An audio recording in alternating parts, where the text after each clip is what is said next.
Patterson School of Diplomacy held their annual disaster simulation on Friday and Saturday. Students were split into different agencies that would be directly involved with handling this pretend crisis. The disaster this year was that a ship containing uranium, also known as yellowcake, had been taken over by pirates off the coast of Somalia.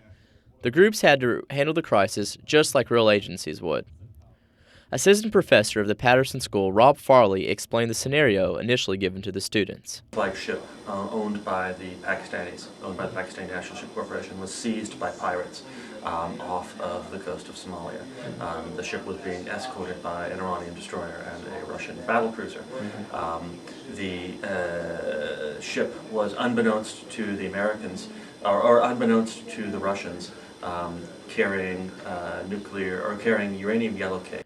Director of the Patterson School of Diplomacy, Kerry Cavanaugh, commented on why he thinks this simulation is helpful for students. It was just like what happened back in Lexington.